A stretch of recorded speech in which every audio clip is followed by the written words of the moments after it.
Well, the 2008 recession proved devastating not only for the economy, but American lives after suicide numbers spiked in its wake. For veterans at high risk of unemployment and mental illness, experts say we need greater efforts to support the population. Scripps reporter Amanda Brandeis found one nonprofit using a unique form of therapy to support veterans. All I have to do is just relax.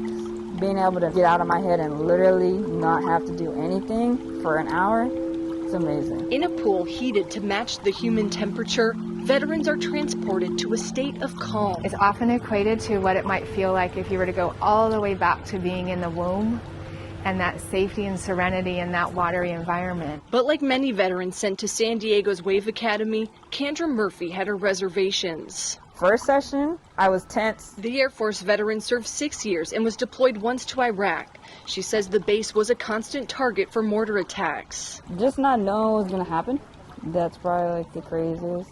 Because you settle into routine and then things happen. When she reintegrated back into civilian life, everyday tasks like driving were a challenge. My symptoms tend to show up as anxiety and like hypervigilance and general distrust of crowds. Through counseling, Murphy learned she was suffering from post-traumatic stress disorder. She began the aquatic therapy program before COVID-19, but like many services, it was put on hold. I'm hearing from a lot of veterans that they're feeling more isolated.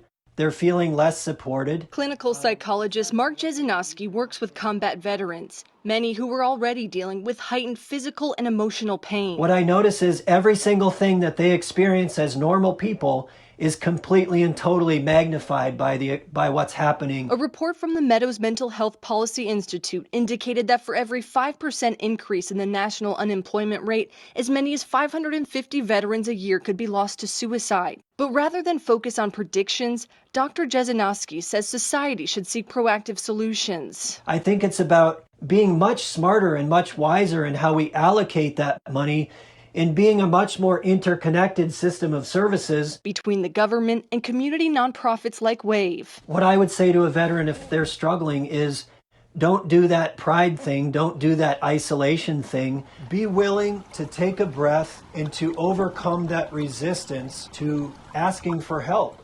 If you or someone you know needs help, you can contact the National Suicide Prevention Lifeline anytime at 1-800-273-8255.